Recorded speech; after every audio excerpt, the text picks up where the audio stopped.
God's will for us has always been to be in health and to prosper. And He's using the miracle spring water to do just that. And I sent for the miracle spring water, and I want to let you know that God gave me a $50,000 debt cancellation. I was delivered from all different type, high blood pressure, fibromyalgia, you name it, God delivered me from it. Get the spring water, it really works. The doctors had given her up for dead, and her husband brought her the miracle spring water. My husband brought the spring water up, and I drank it.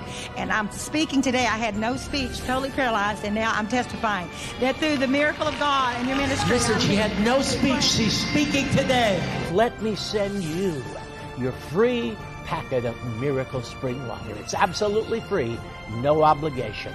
Take a moment to jot down the number on your screen and call now. I'll send you your miracle spring water absolutely free without any obligation. You're next in line for a miracle. Every time I come in the kitchen, you in the kitchen. In the goddamn refrigerator. Eating up all the food. All the chicken. All the pig feet. All the collard greens.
Introducing the most electrifying man today.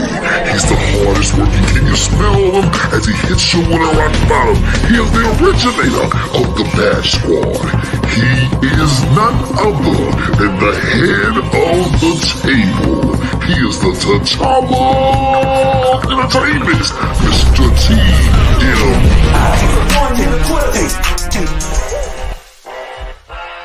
You about to listen to what?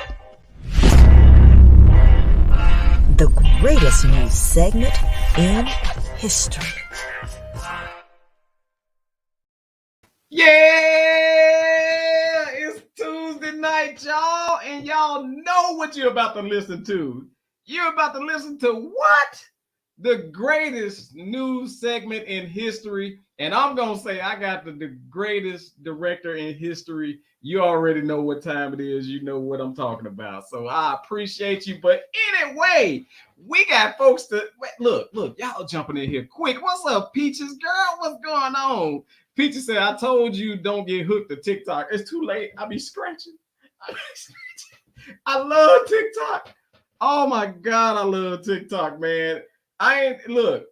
And then on top of that, I don't think you can get banned as easily as you do on Facebook, Instagram, and all this other stuff. But I love TikTok because you can literally be bored and the next minute be crying tears off of TikTok videos. I'm not lying. Me and my wife sit up. We watch TikTok videos all the time. We watch it like it's a program. Like, what's coming on TikTok tonight? I don't know. Let's see. Shoot, man. So with that being said, man, Peaches, what's going on with you? I want to say this. I got a bunch of different shout outs, man. First of all, shout out to MML Clothing. That is Merlot Music, Merlot Music Life Clothing. Shout out to them, man. Y'all definitely patronize that business. This is a smooth shirt. It feel good on my body. My body. Yeah, I said it. Y'all gonna get mad at me about that little Robert reference. But anyway, I got a few things, man. First of all, happy birthday to my baby girl. Happy birthday, 20 years old. I know, y'all. I know what you're thinking. You say, but you only look 20. I know. Thank you. But no, it's true.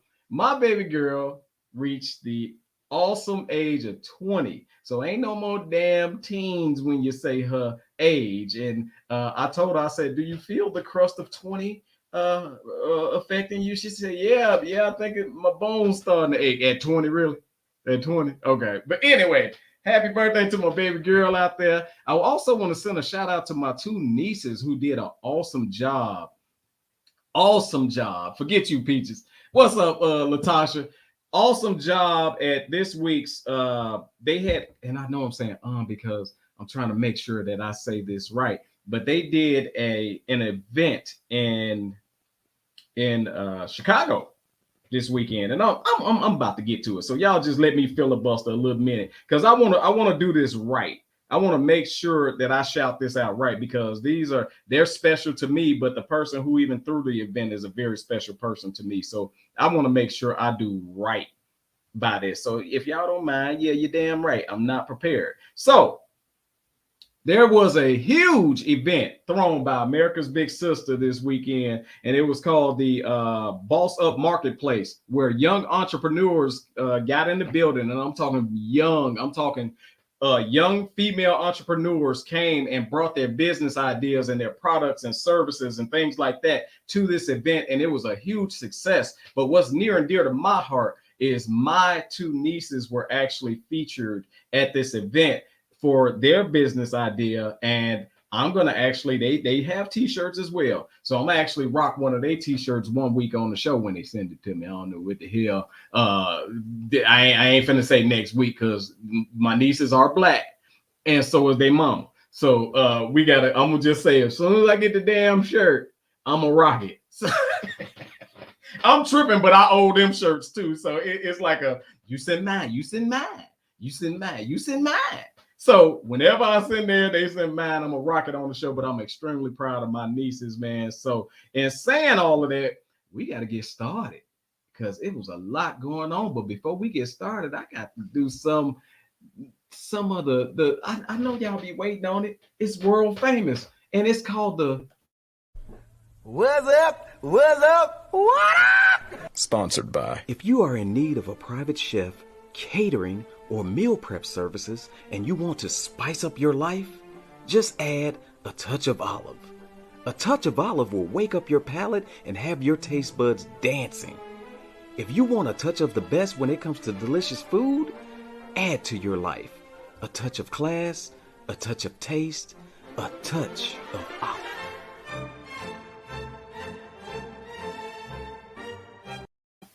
I know what I gotta stop doing. I gotta stop getting on this show and not eating nothing, and then playing that damn commercial. I got to stop doing it. I'm hungry as hell now.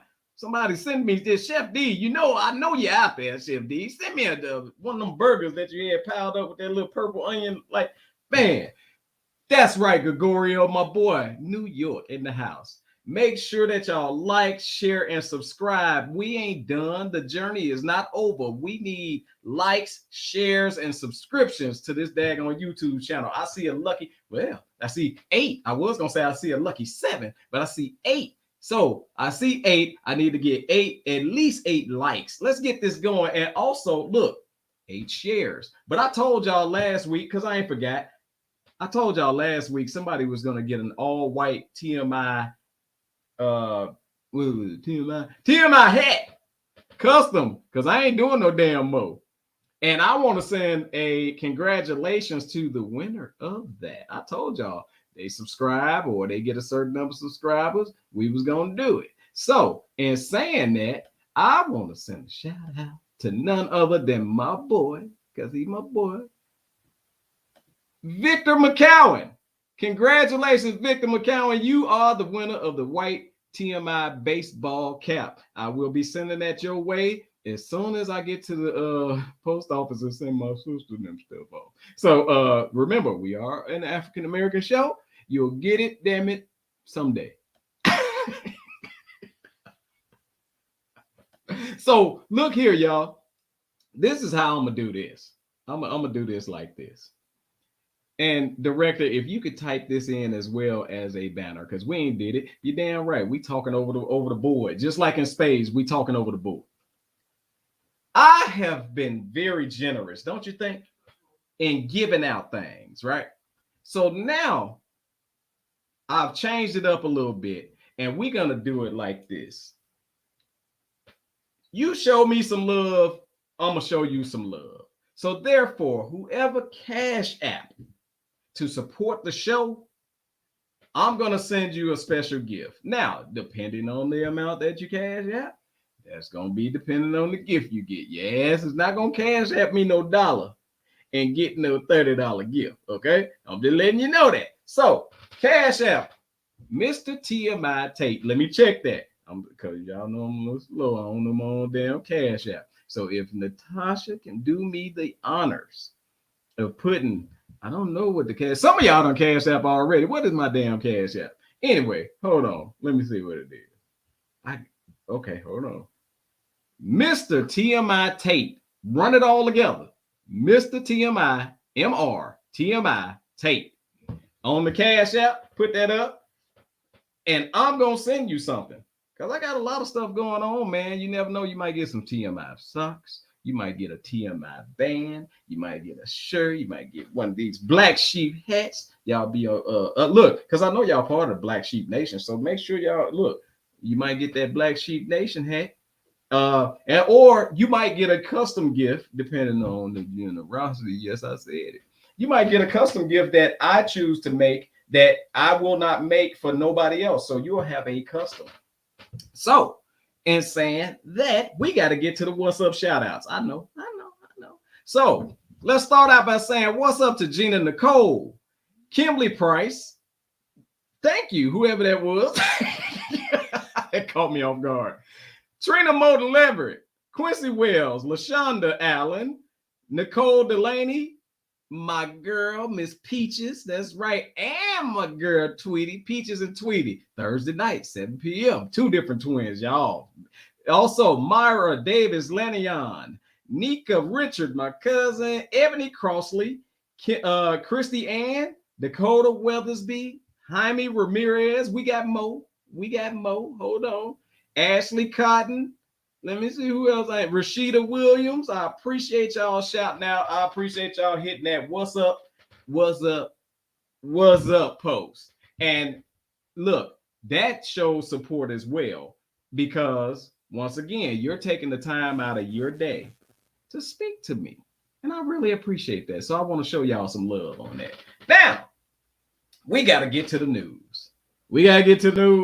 My freaking heart hurt right now. My heart hurt right now.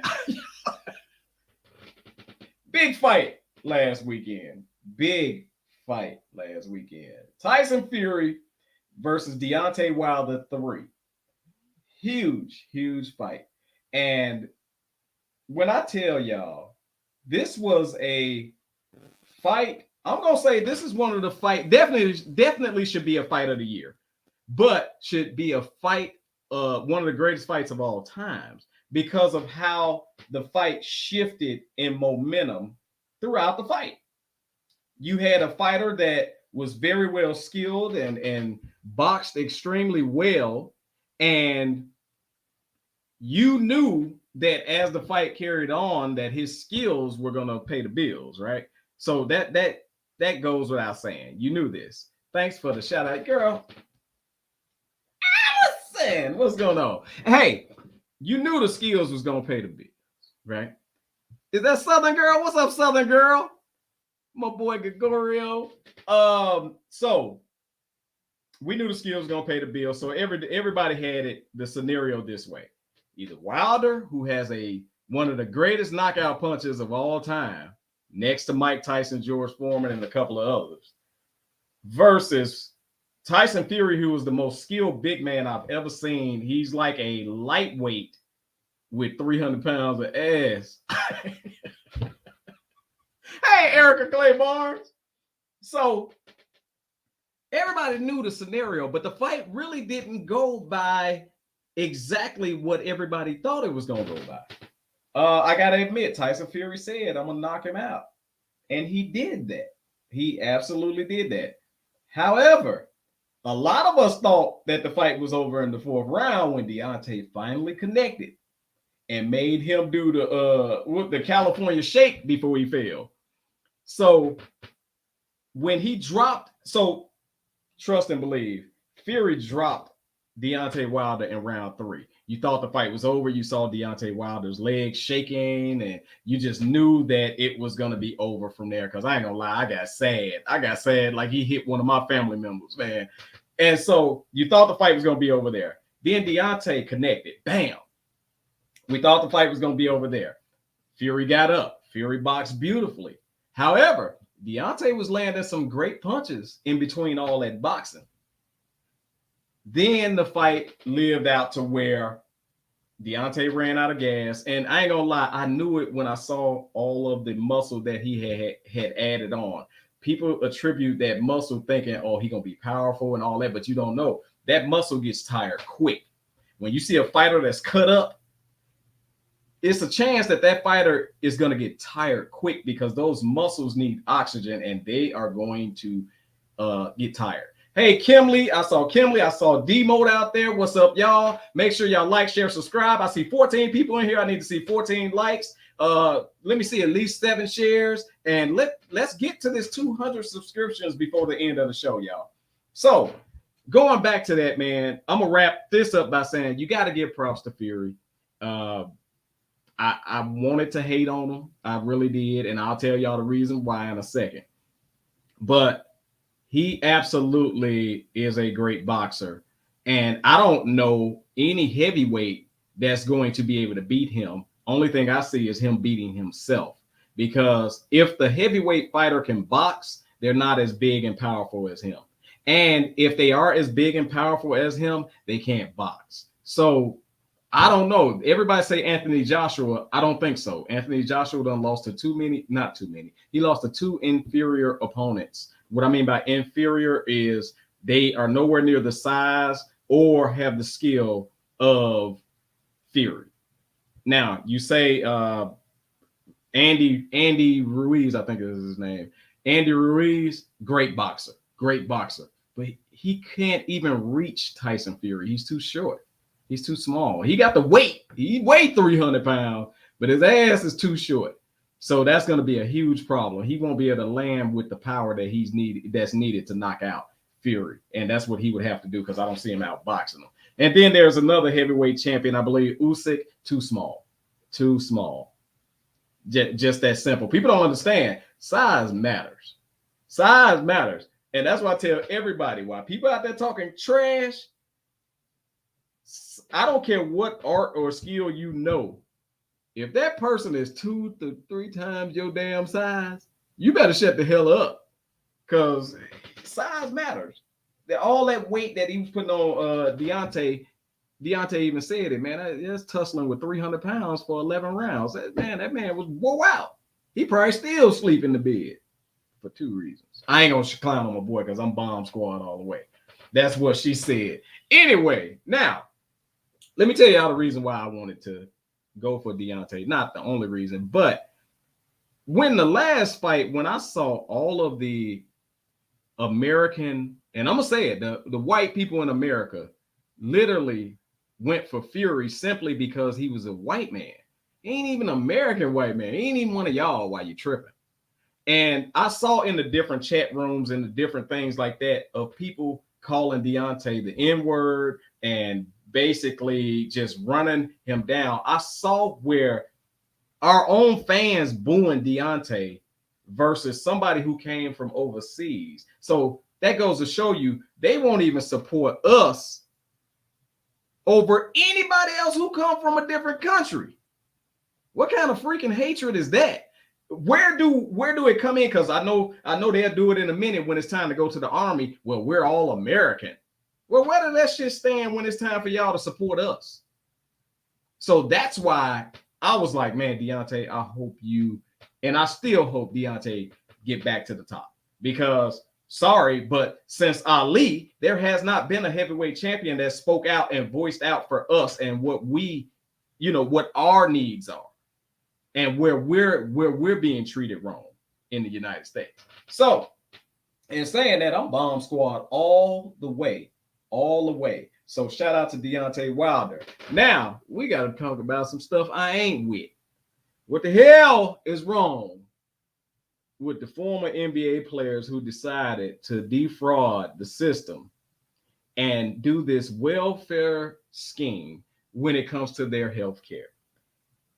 I'm just exhausted at this point because I don't know. Look, this is my perception of NBA life. You ball hard than a mug while you're in the league to the point where you actually need, and you are check to check, because I always tell people my one check and your one check is equal if our debt to income ratio is the same. So if you balling out of freaking control, you balling out of control, and those checks stop. Now you down to trying to figure it out, because think about it. You came in the league when you was a kid.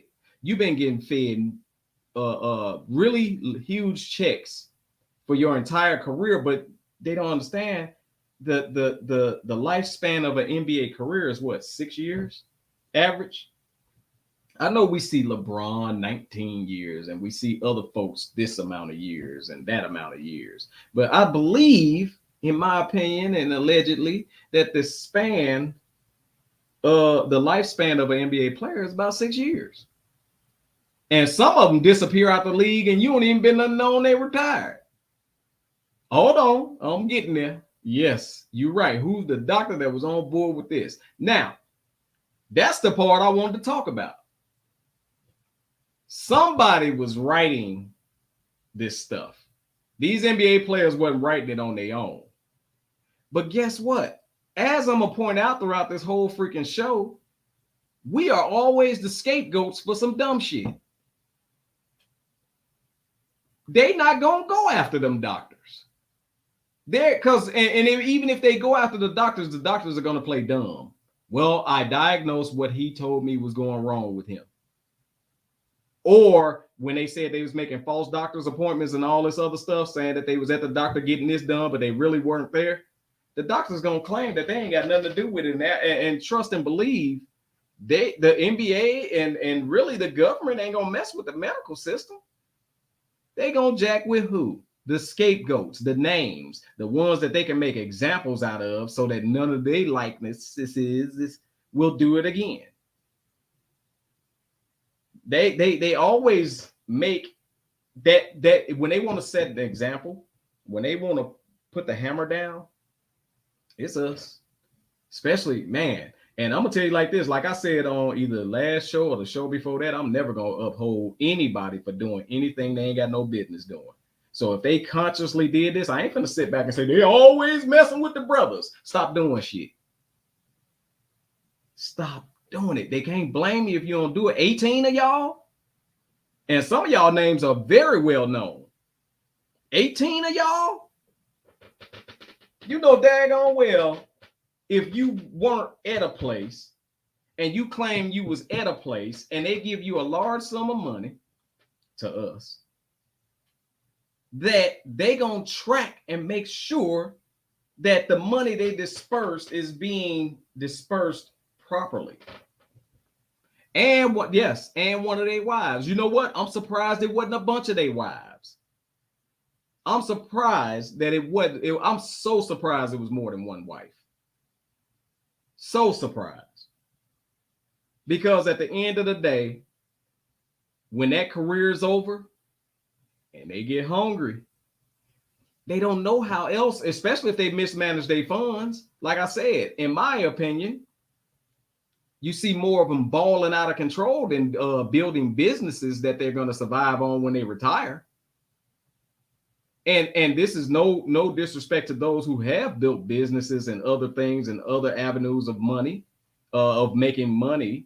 This is no disrespect to them. However, what we are shown all the time in the media, and I'm sorry, but the media can't show it if we don't put it out there, is balling, cribs, and all that. I don't even know if do they have cribs anymore. Did I just age my damn self? Do they have cribs? So I'm gonna say regarding this story, I can't feel sorry for those who got involved with that. They are about to have a real reality check. Absolutely. They ain't gonna get no more checks, but they're gonna have a reality check. That's the only damn check they're gonna get. So I'm gonna say, look, I really wish that when we get money, we learn how to continue to make money. We learn how to put that money in position to make money for us. Because when the well runs dry, and it does all the time, when you don't take water out of that well and start you building other wells to store water in, and then build your own damn well and have your own water, that water is gonna run dry. They rebooted cribs. I don't want to see that shit. They ain't gonna do it, make me mad. All that rented lease crap that they do. We used to think that stuff was for real. They be renting and leasing. When I found out you could rent, I ain't gonna lie. I'll be God honest. I only thought that, in pure part of my ignorance, I only thought that you could rent apartments or piece of crap houses. Like very minimum. I thought rent stopped at that. Until I saw somebody renting a damn palace.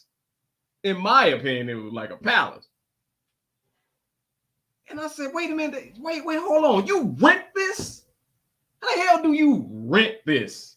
I thought rent stopped at a certain, I thought car notes stopped at a certain, I didn't know that $100,000. Yeah, that's some bull crap too. I didn't know. You know what? Okay, so you done threw my mind off. Rent-a-rim. Back in the day, I thought you couldn't rent anything worse.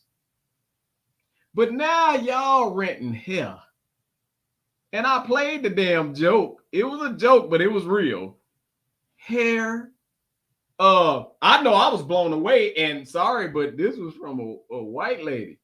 When I found out that they was renting titties, they was financing titties.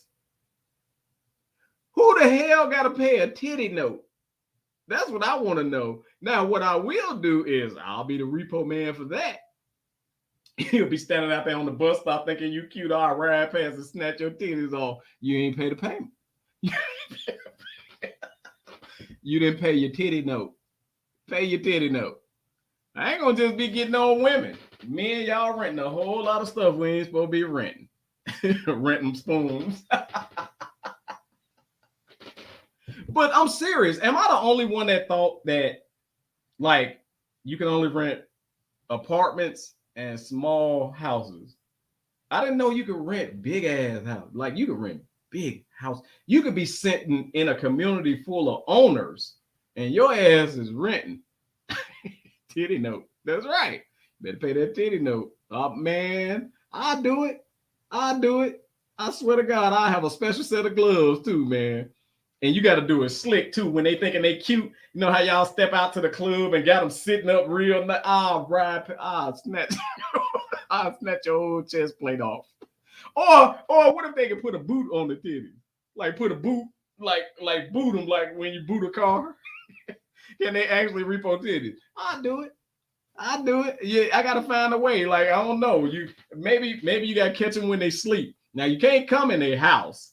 Just like a car, you can't come in their house. But like if they doze off at work, you can slide in there and snatch. Well, I don't know. We got to figure that out, how to repo titties. But yeah, like rims.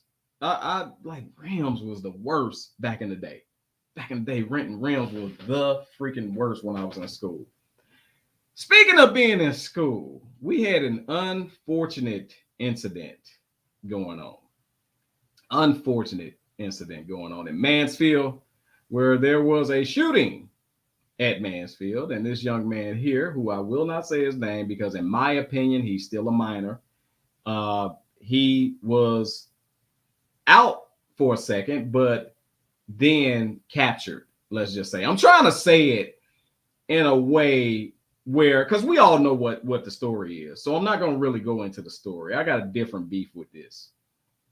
my beef with this is just simply, first of all, they made this seem like your average mass shooting at schools, your average mass shootings. Then the way that they put him out there, wanted, very dangerous, got weapons and all that. Like you thought Osama bin Laden Jr. was walking around the damn thing.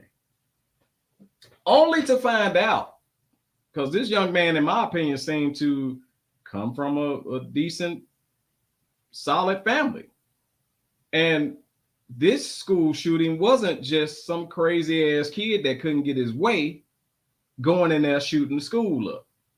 This was actually, from what I understand, and allegedly, a bullying situation. A bullying situation, not only this kid was getting picked on, but he got jumped on in a classroom, and it was videoed and put out on social media. Now, we could talk all we want, but when we had situations in school, only our school and maybe the next school knew about it, not the world. It was never, I mean, even like news at your school, probably the whole school would know at the end of the day. But how about the whole world knowing immediately? So the embarrassment that these kids got to go through in situations, period, is beyond what we ever went through. Then it's a bullying situation where they taking his lunch, taking his money, picking on him, beating him up. And the video that I saw was just a brutal beating. The kid wasn't even fighting back. Social media is definitely an issue. I agree with that. It was just a beating. Now, if that was my kid, oh my God. And I know we always say if that was my kid, I couldn't even have known that kid and he went through something like that. And from what I understand, and allegedly, he had been reporting, because they always say you got to report bullying situations and stop bullying and all this other stuff. He had reported several times, and him, his family, had went to the counselors and things like that. And this is alleged because I don't know for sure. And nothing was done. Now, what drives me up a wall is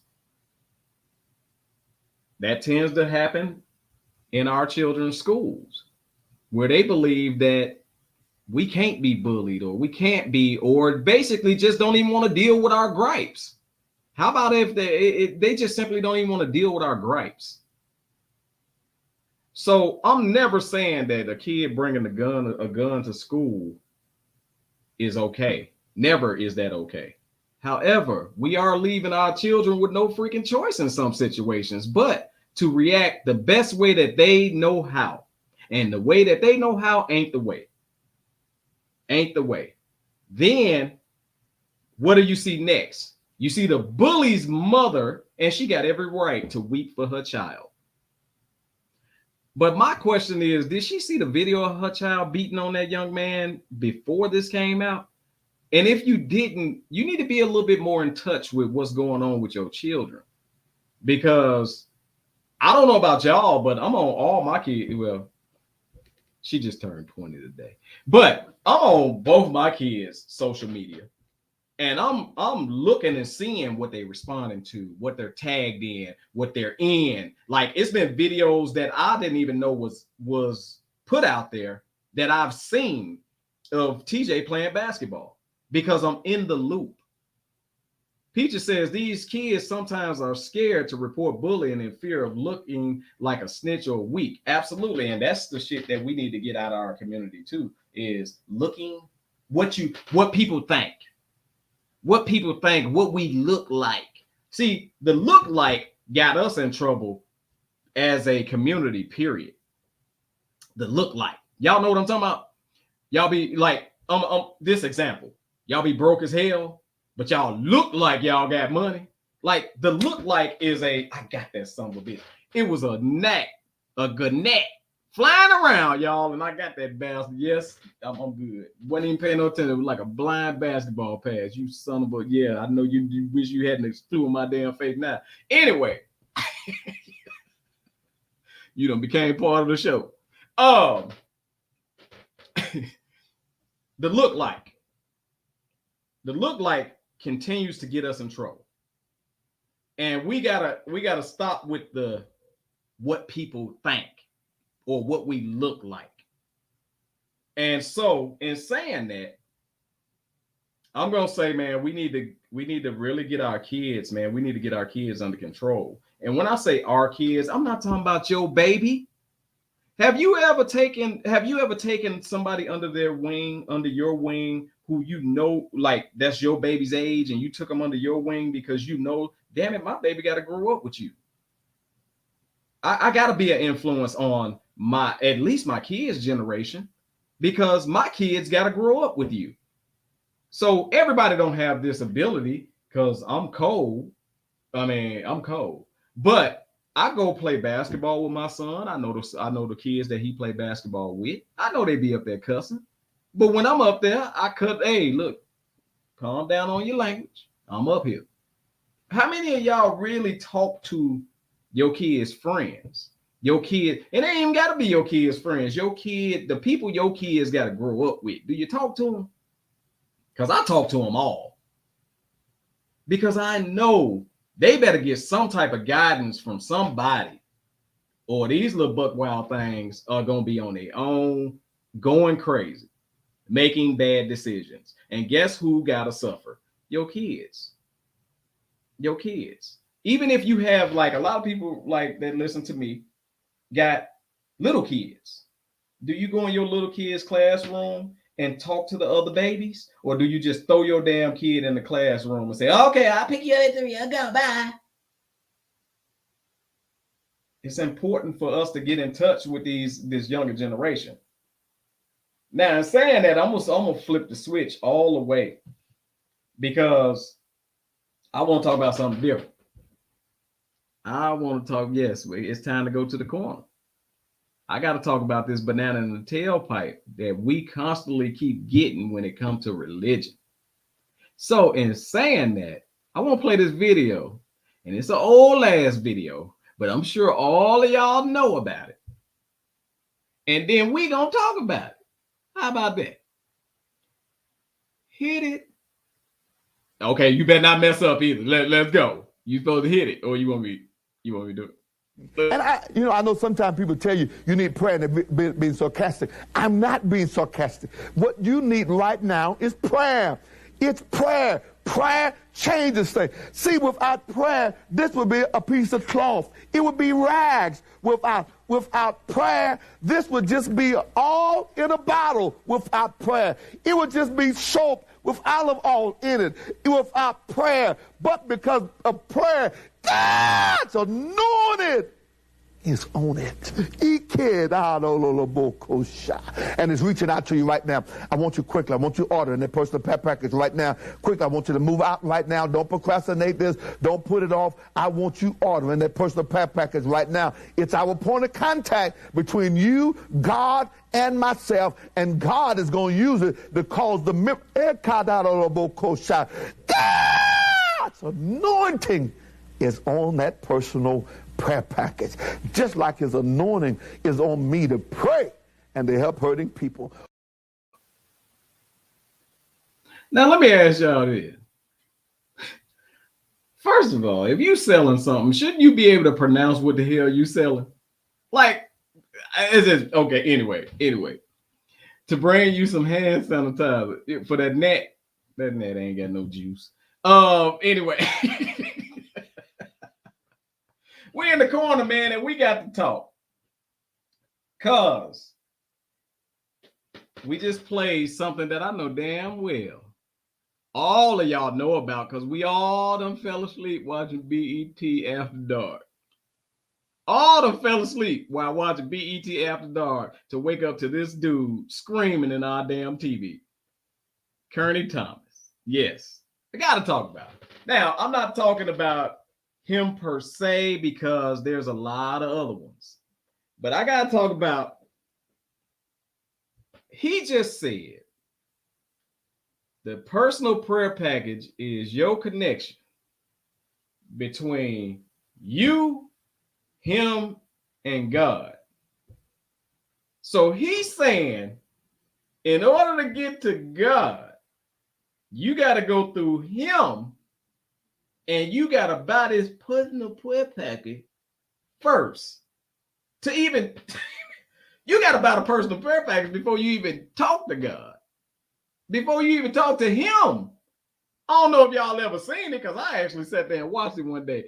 The first thing when he called him and said, hey, you on? Have you purchased the personal prayer package? All right, then call back if you have not purchased. And that's before he even gets you on there to pray for you.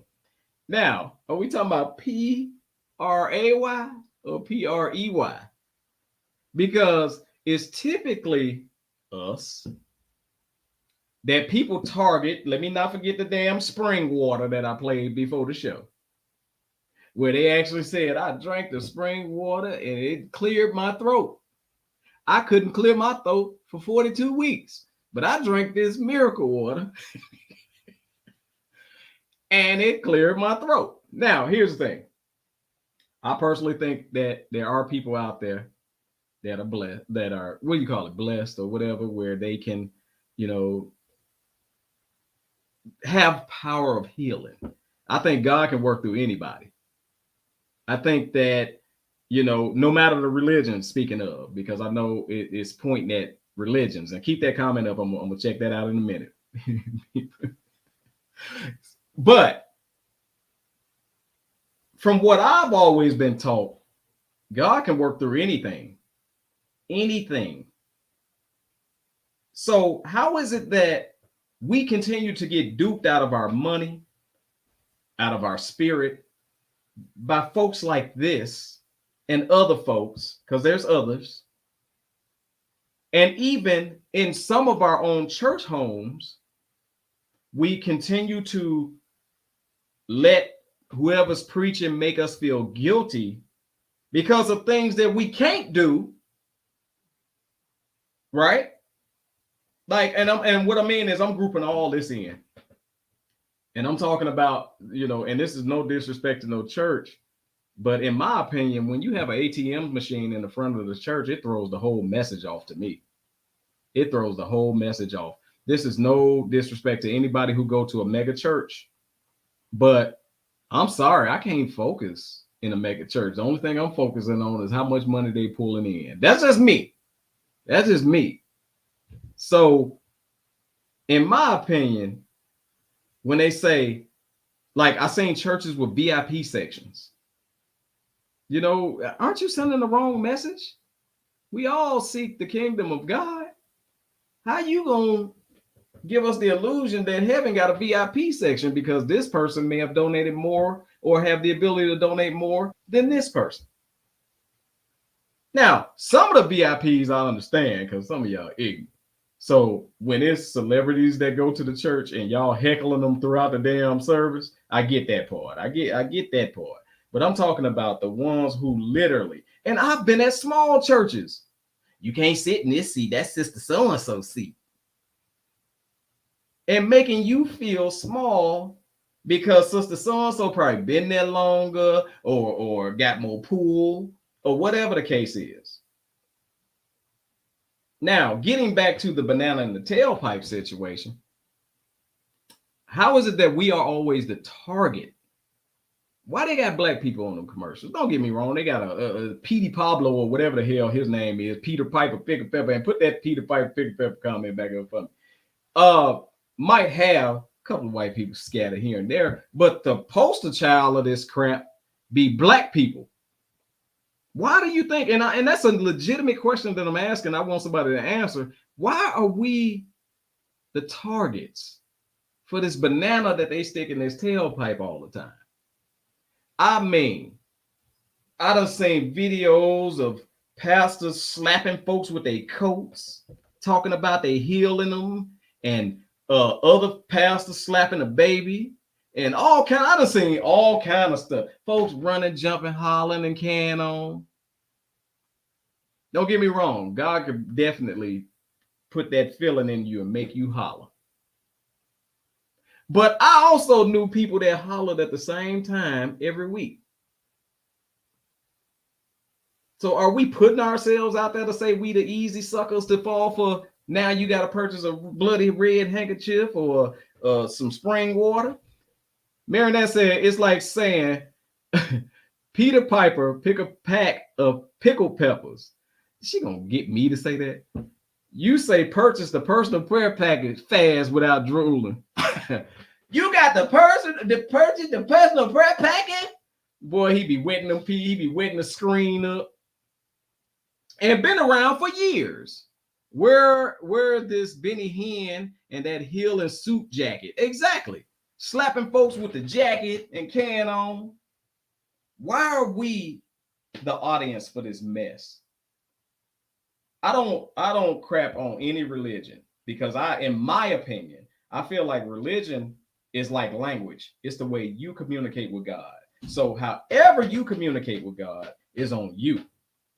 However, when you are making a circus out of it, and also there you go, Natasha says Creflo Dollar $24 million, Joel Osteen $40 million, Joyce Myers $25 million, Benny Hinn $42 million, TD Jakes $150 million. Wow.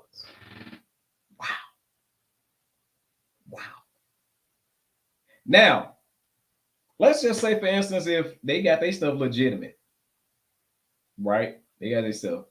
They actually, look, people just love to hear them preach, and they give donations. And don't get me wrong, I know tithes, I get it. I know how you got to do your 10%. And I'm not crazy. I know they're not floating the money up to heaven because you got to give God his money. I know when we say you better give God his. No.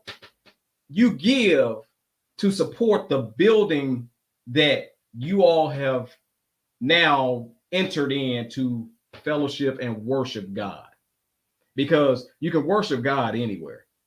But we do know the building that you go to called the church has expenses, and the church need to be paid for. Ain't nobody crazy. So when they say give God his, come on, man. How we saying one thing? How we saying God do whatever he want when he want? He in control of all this and all that, but he gonna get mad at me because I can't give him his what's my 10%? Like, because I can't give him his $75 every time I get paid. That's my 10%, $75. And now they got it to a point where they checking W-2s, tax forms, paycheck stubs to make sure that their members are given the appropriate amount. How foul is that? Who's falling for? Do y'all see what I'm saying when I say the banana in the tailpipe? Because it ain't got to only come in the form of a personal prayer package or a bloody red handkerchief or some spring water that they literally running that crap out the sink and putting it in special bottles and sending it to y'all behind. If the church ain't pouring back into the community, then it's a problem. How is it? I know what you're talking about, girl. Absolutely. How is it that the church that's sitting in the community is worth 5 and 6 times more than what the community is worth, the entire community in some cases?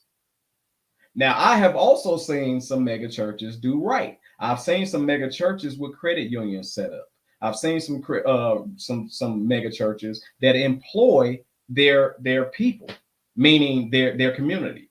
I've seen some mega churches that have busing systems and things like that. So those are not who I'm talking about. I'm talking about, and I know I've seen it my damn self. This was a little church. Ain't had no damn air conditioning. Probably only had 5 or 6 members. A 1-person choir. I ain't lying.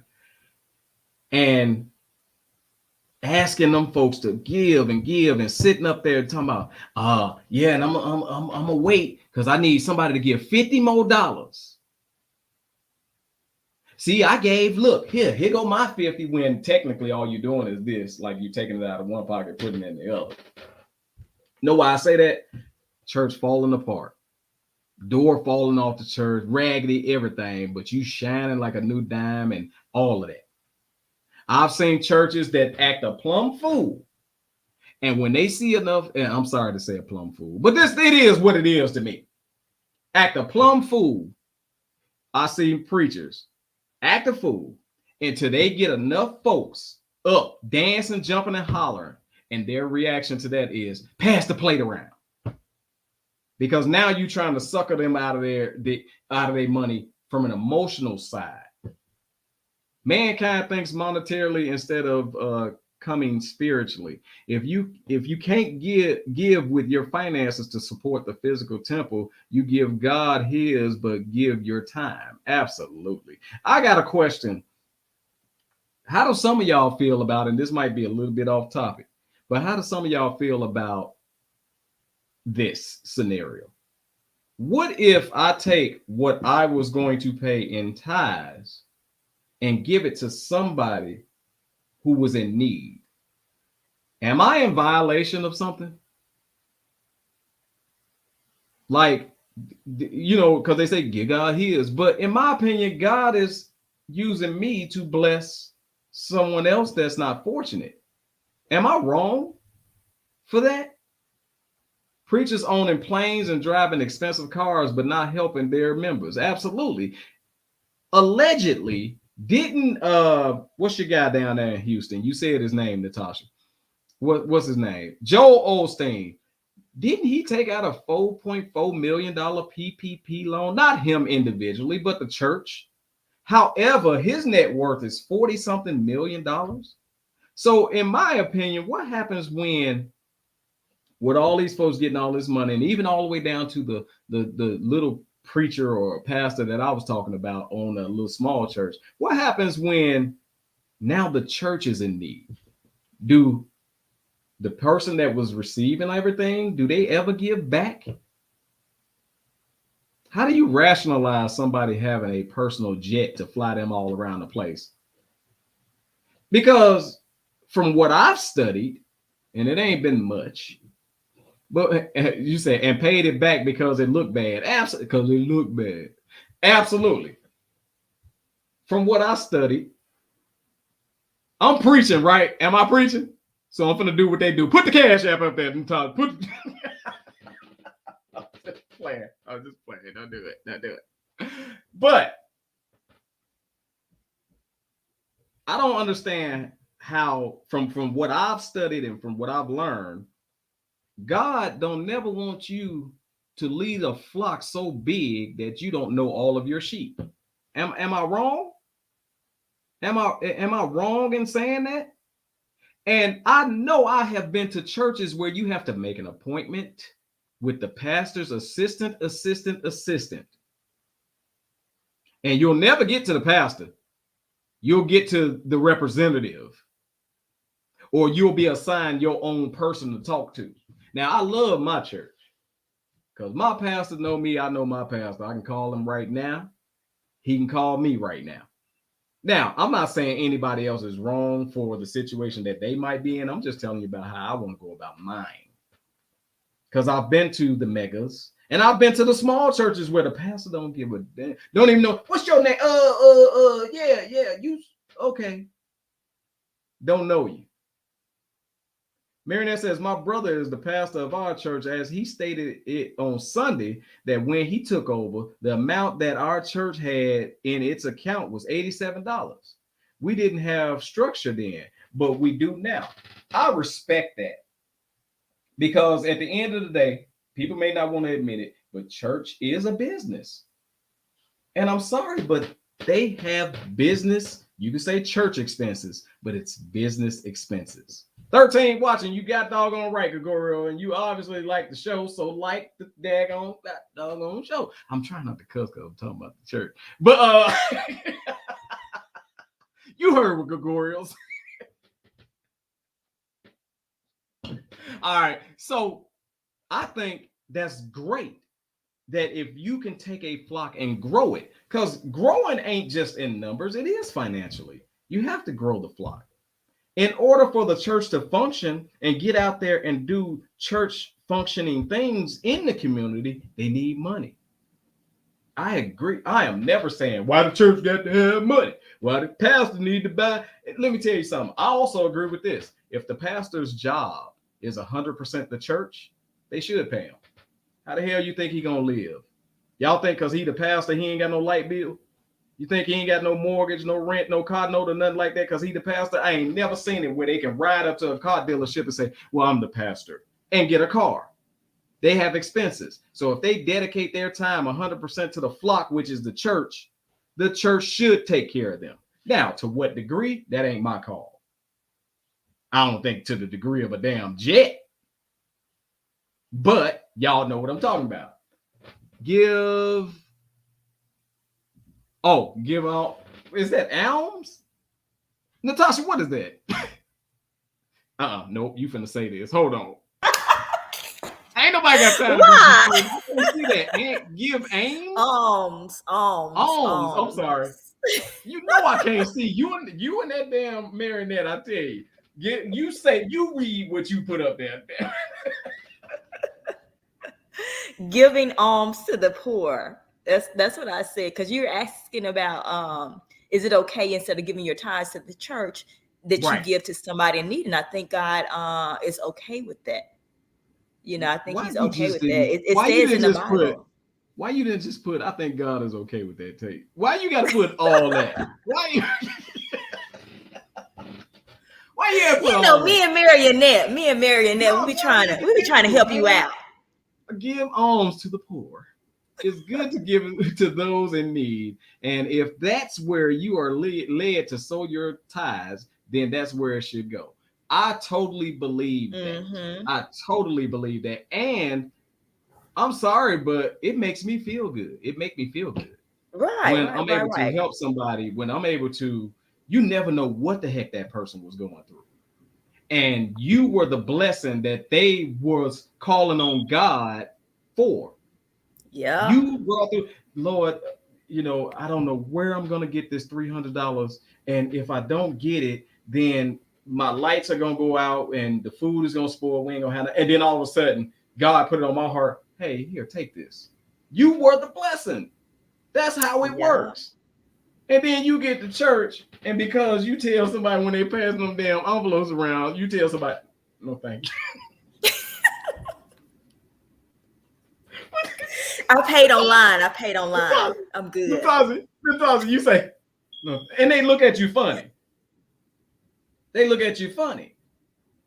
So going back to the banana and the tailpipe, since you're in the yard, and the yard is open, by the way, I think. Is the yard over yet?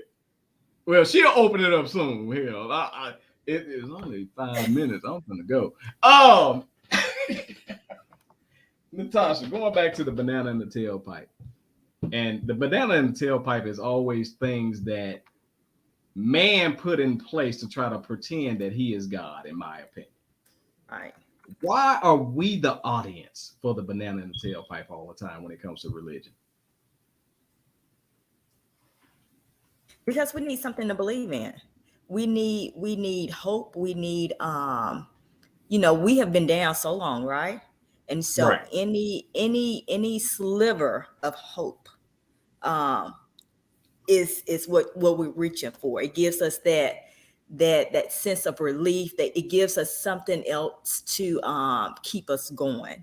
And so if we feel like, hey, this might be what we can have in order to get to that next level or to get us over the hump, then we want to attach ourselves to that.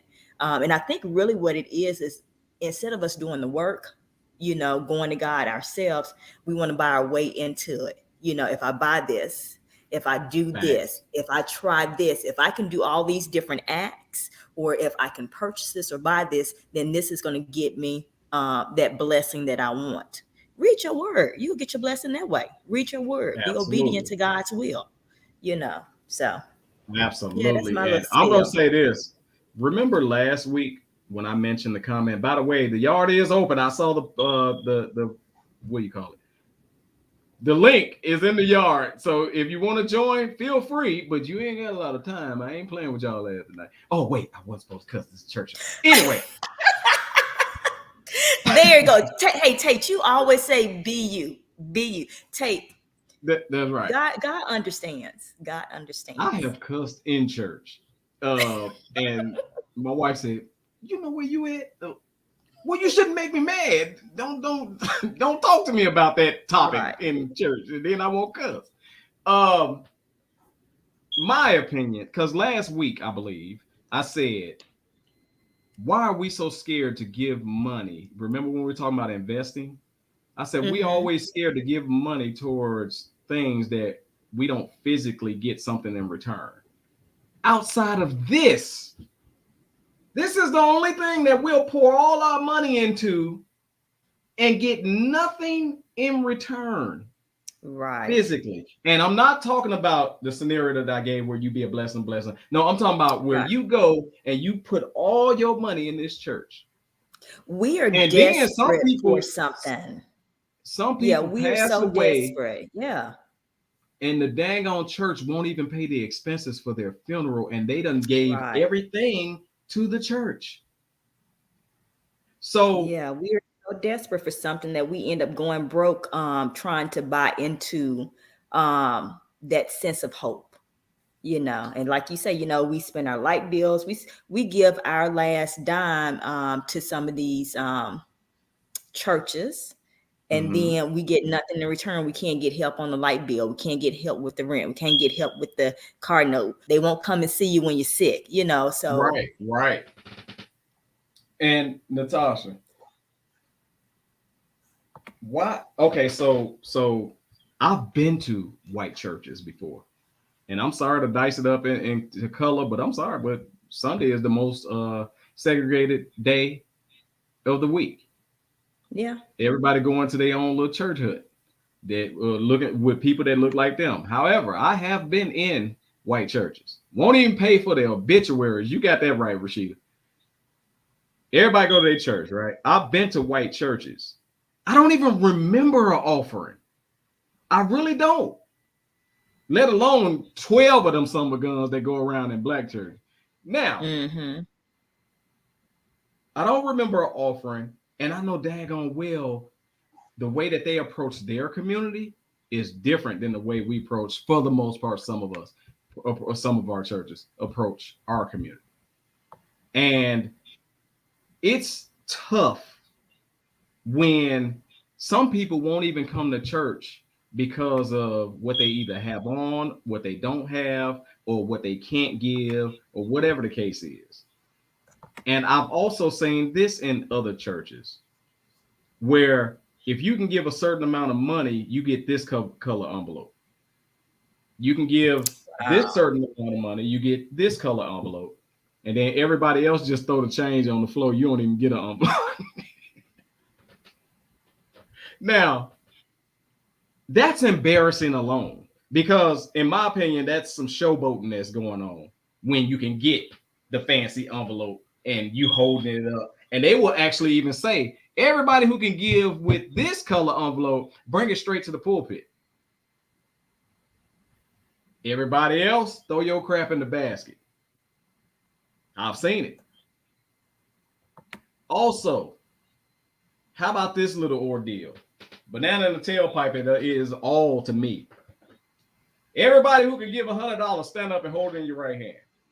Oh, that's what I was just about to say, Tate. Everybody who can give $50, stand up, hold it in your right hand, then they count. $20 count. $10 count. Everybody else who can give whatever you can give, y'all go ahead and stand up too. But it's not. It doesn't even start with the $100, Tate. I mean, they right now $1,000. Girl, I was trying to be nice.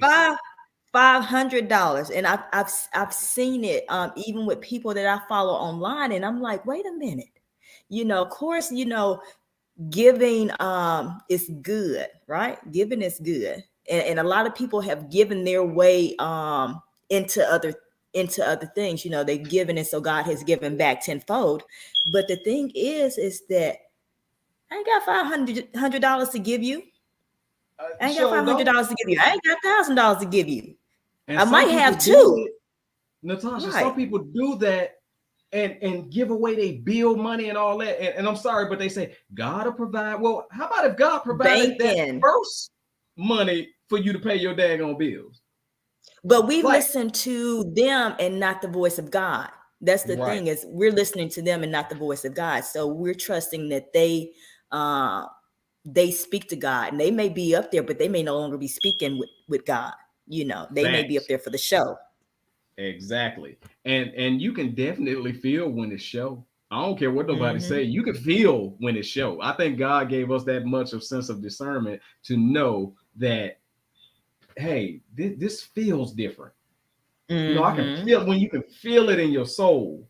Yes. However, it be some stuff I like. This is a bowl of bull crap, and y'all know it. And Marinette, we're about to get you in here, girl. I see you down there. Don't go nowhere. In my opinion, it's always us showing out, flipping, flopping, doing crazy stuff, shining in the people that done gave you their last space, only to give them nothing but hope in return. All these pastors shining. And then guess what happened? The white pastors who want to play the game, because it's all a game, saw that, who can I get more money from? White people or black people? Black people ain't got nothing, but they'll give it if you say the right things. They'll go and take it if they'll go homeless to give you their house. But I think we're naturally givers. You know, we are naturally givers. I think our race is. I mean, some of some of our folks don't. But as an overall, I think that we naturally are dispositioned to give. You know, I think that's something in our DNA. Natasha, I'm gonna tell y'all this. My grandparents, when my grandfather died, he put the word out that I was the person in control of the business matters. Not saying that I get anything. I'm just kind of like the trustee. Is it trustee or trustee? One of them. The one who makes sure business is handled, right? At their funeral, at my grandfather's funeral, them folks, church folks, chased me around the funeral, trying to corner me to see if they can get something, because my grandfather owned land and other things as well. Chase me around to see what they can get. I was telling them, yo, I'm at my grandfather's funeral. Right. Like, can y'all back up? I couldn't even eat. They literally chased me around to grub and grab and do all of that. And in my opinion, it's like, so y'all really didn't give a damn about him. Where's the remorse that you just lost somebody you love? So we always talk about love in church. What happened? So I'm gonna let Marinette in this room because I know she got a lot to say. So you study, and then you're gonna come back at the end of this show. You hear me? Okay, you study now, and then you come back. Okay. All right. Everybody, Miss Mahogany herself has been waiting, and she is now here. Marinette, what's up, girl? Not lying. How you living? I know you working. Yeah, but I had to chime in on this topic, especially being, like I said, a PK. I'm a preacher's sister. I'm a preacher's grandchild, niece, cousin. Almost every male in my family is a minister. So I literally grew up in church, literally. And I'm talking about where you can count each day from Sunday to Sunday. There was something going on. So church was my life. Not to mention, today commemorates the 8th year that we have laid my grandmother to rest, who I was named after, who was the first lady, who was the proprietor of the church, who actually used her funds from working for the city of Dallas in code compliance to not only support my grandfather's vision, but also to every location that our church has been at. She took her money and put the money down for each location. And like I stated in the chat, my brother's 34. He's been groomed since he was 7. to take over once my grandfather got up in age. My grandfather is still So living. He's 82 years of age. You trying to say y'all did it the right way? If you want to say that, of course, a lot of people will look at it. You damn right. Yeah. Okay, well, there you go. You're damn right. I'm saying. My grandfather. He started from being, doing the church in his mother's living room. Wow. All of his children and my grandmother. When he went somewhere to preach, if nobody in the church showed, my grandmother showed. She was his musician. She was his choir. She was his support system. Wherever he went, she went. If we were children, hey, y'all here? Let's go. Well, y'all don't have to go. Y'all got school, but I'm going with your granddaddy. Right. And as she got older, they instilled a lot in us just from living in the church, being in the church our whole life. And so as we got older, planted the seed and they planted the seed. Of course, you have some of those that will stray. You have those that will stray. That's supposed to happen. I felt, and I remember this, and this is one of the reasons why I wanted to come in the yard. I remember this vividly. I don't want to say vividly. I remembered it so clearly just from speaking with my grandmother, and I felt bad because I want to say between 20 and 24. And I felt as if, not that I have outgrown the church, but I felt that I got all of that I could get at that time at my church that I grew up in. But at that time, this is a family church. So you saw me not as an adult, but I'm up in age, but you're still seeing me as this child that I've always been here. And I felt as if my spiritual being I couldn't get enough. I got all that I could get fed here. I needed to feed my spiritual self somewhere else. It's not that this wasn't a place that to come and get worship or come and congregate and just kind of grow in. I felt that I was being stagnant. I couldn't grow anymore. My spiritual self was we needed something else to grow. But I felt bad about that. And I came to my grandparents, not just as my pastor and first lady, but I came to my grandparents as my grandparents. And they saw the stress in my face. I guess you could look at some form of depression.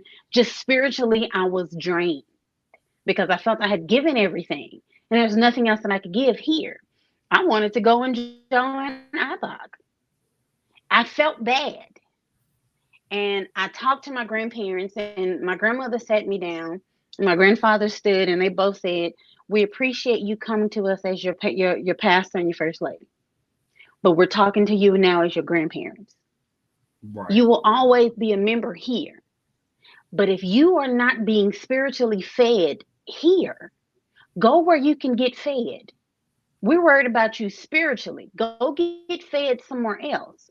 My grandmother she also instilled in me, it's not about paying tithes and offering with your money. You give your time. That's all God is asking for. He wants you to give him reverence. Give him reverence. You don't own nothing. You have stewardship because he provided what you are claiming as yours. So that's on loan. I'm only loaning this to you for an amount of time. I'm not going to tell you how long you can keep it because that ain't for you to know. I'm loaning it to you, but you give reverence because if it wasn't for him, there's nothing for you to have. So you give reverence to him, giving that to you, just like your children. They say you want to dedicate your children back. He blessed you to have these children. So it seems only fitting, let me give them back to you to say thank you. I'm not giving them to you like I'm finna sacrifice them to you. I'm just saying, this is what you gave me. I was gonna ask that question, because I almost gave mine to him a couple of times. You know what? So you can't. So it ain't for you to give them back; it's for him to take them back, right? It's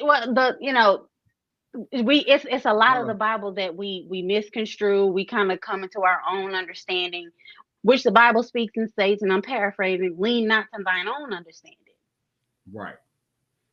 But we kind of look at it as, the Lord giveth and the Lord taketh. No.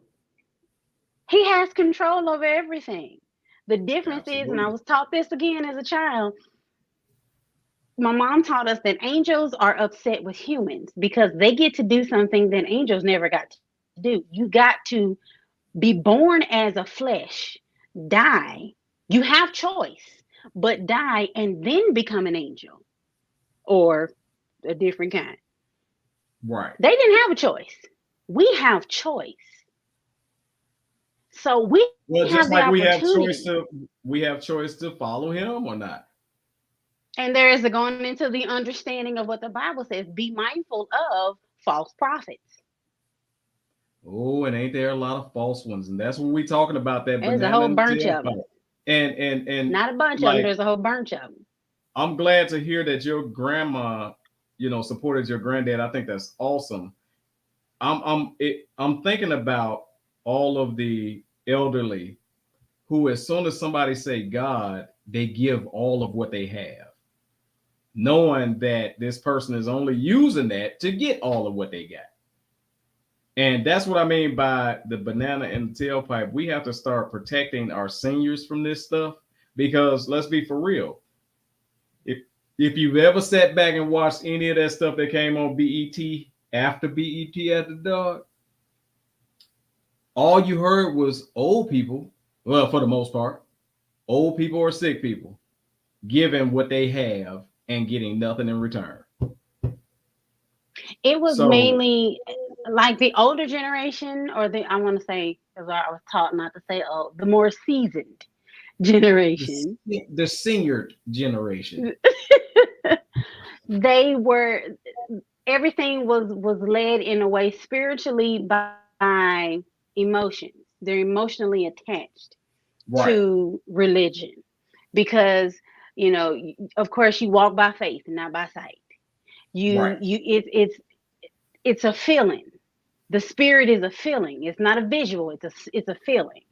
So the more seasoned of us, there anytime you say anything that is rooted in spirituality, anything that is rooted in the biblical sense, you can make it make sense biblically, because what do they feel? God won't lie. God never lies.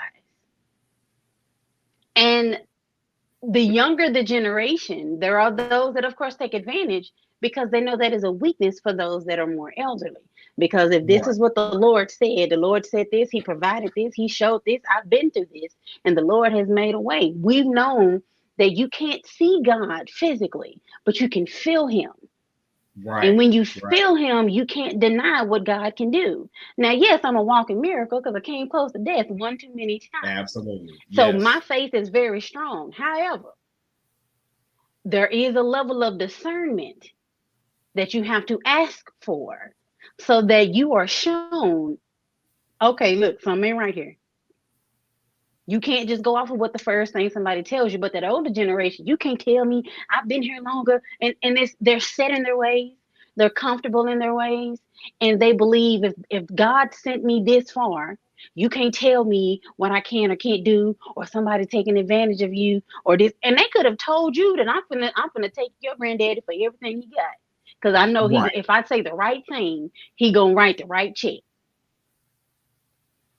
So that generation goes off of feeling, to where the more, and not all of us are like that, but the more younger generation, or the more quote unquote woke generation, we're paying attention.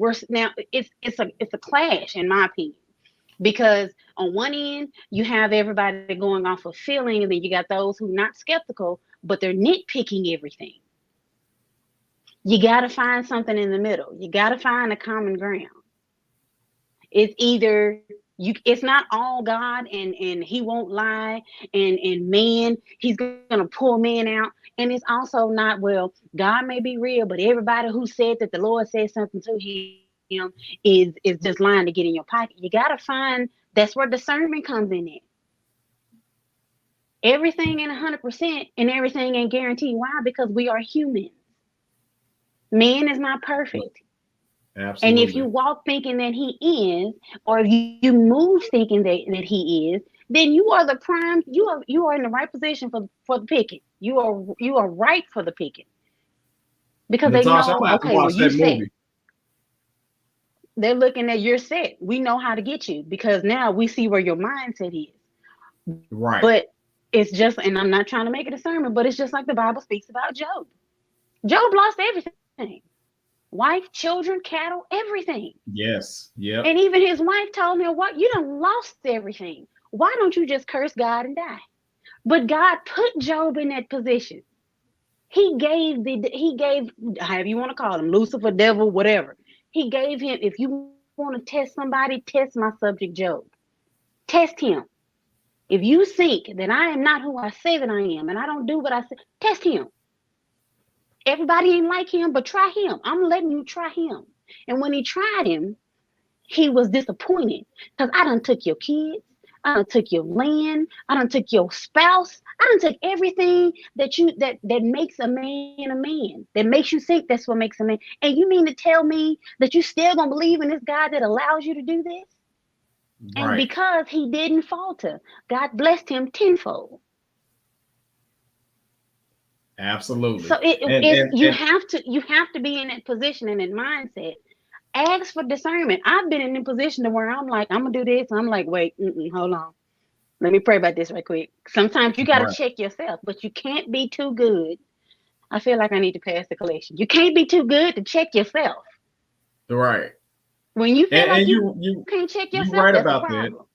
You right about that, because once again, if we're truly listening to God, you get that feeling one way or the other. Mm-hmm. You get that feeling, and it's like something ain't right in here.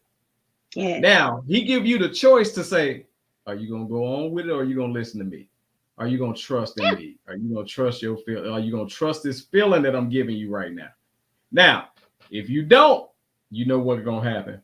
Versus if you do, you know what's gonna happen. So I totally agree. It's just the same thing with relationships. It's the same thing. Relationships. I love this man. I love this woman. We've been together since high school. We've been together since grade school. I'm gonna marry him, and this and that. And the marriage. You've been married for 20 years, but it's been 20 years of hell. Yes, you're right. And then you turn around and decide you're gonna go ahead and get divorced. And it's like, well, the Lord said, listen, God said, you know what? If this ain't who I wanted for you, but since you want it, I'm gonna let you do you. And when you decide to come to me, be like, you know what? I saw what happened. I don't want to go through this again. I don't care if you done been married 4 or 5 times.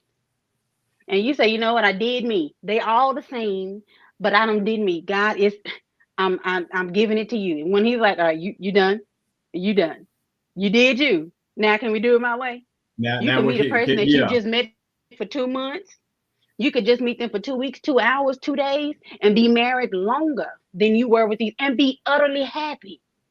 Or because you want to do it your way. You want to do it your way instead of doing it my way. But you got choice. Marinette. Or you meet that person, and both of y'all just go ahead and crust away for them last 2 hours y'all got. But there was 2 hours of happiness. Them the best 2 hours of your life. The best 2 hours you want. Out of 20 years, and y'all crust away the happiness together. Completely. Dust and all. Girl, I'm so happy you jumped in this yard. Hey, look, don't, by all means, what you have said has truly touched many lives out there. And I want everybody out there who listen to the sound of her voice to donate. No, I'm just playing. You stupid.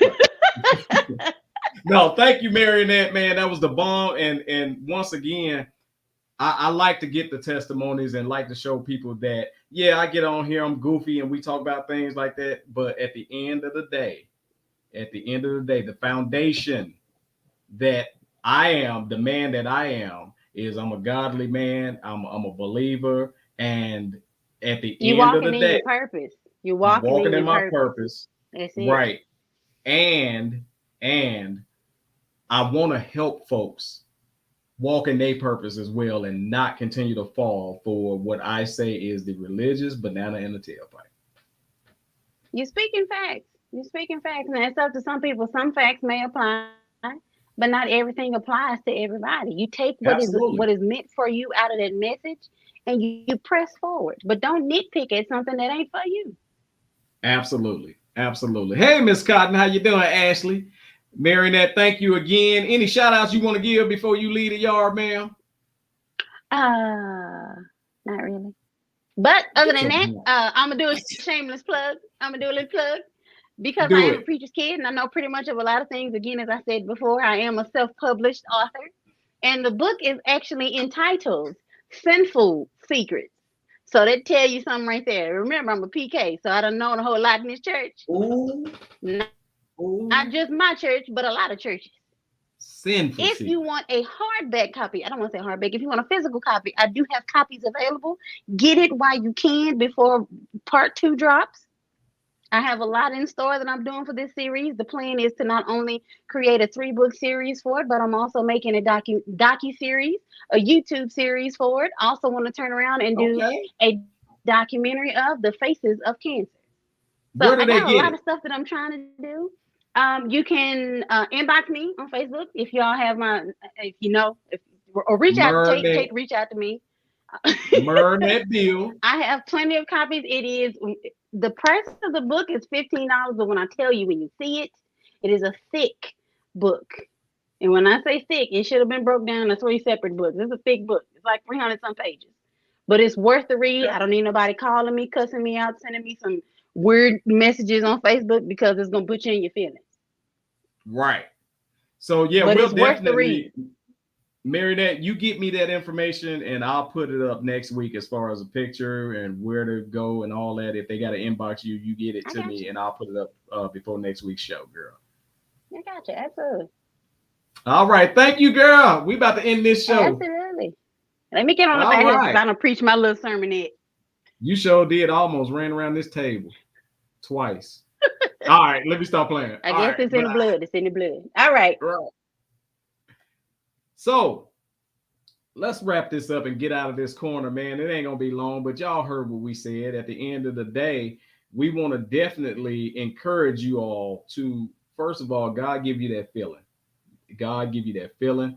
God give you that voice. Now it's up to you to listen to that voice or not, on whether you should or shouldn't make that next move. So I would encourage y'all all to listen to them. Don't ignore them, because a lot of us get in trouble by ignoring that voice. Now, in saying that, let me get out this corn. It's hot in this corn. I keep telling y'all, Natasha knows it's hot in this corn. Now, I got to talk about some of our history. And I told y'all I'm going to do it every week. We're going to learn. We're going to learn. So this week is Ruby Foster. And this man actually was born September 17th, 1879, and he died December 9th of 1930. So he ended up being what? How old is that? 59, something like that, maybe 69. No, it's 59, something like that. 50, whatever. 51, something like that. I don't know. It would seem young to me. Hell, I ain't got time to be doing no damn math.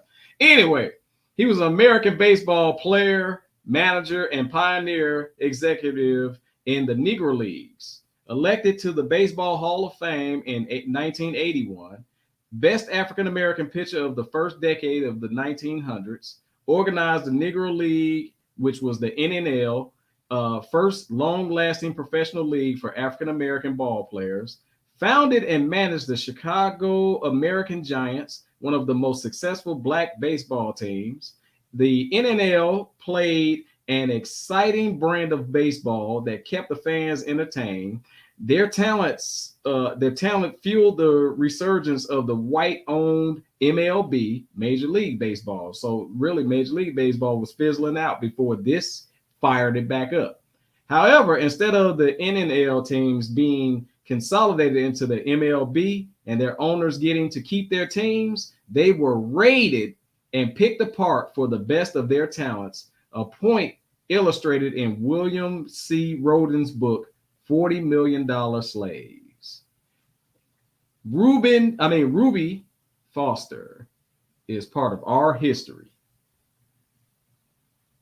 Now, I think I killed that one. Hold on. I think I killed that one. What you think? You did. You sure you didn't read that one beforehand?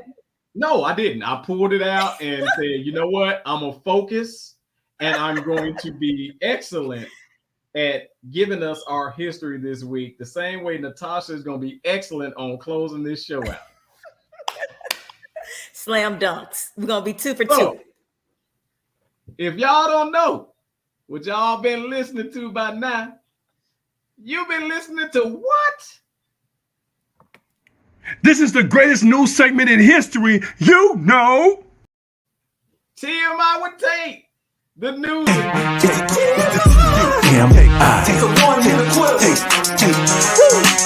It's TMI with Tate, you never know how he coming. Grab a hold of your seats, he's about to start gunning. He'll talk about anything, he don't care. There you go again. Man, we can't take him nowhere. You ain't seen his memes, you ain't seen his posts. The bad man in the black sheep, the host that does the most. This dude is on it, you gotta check him out. It's TMI with Tate, get ready for the knockout. TMI with Tate.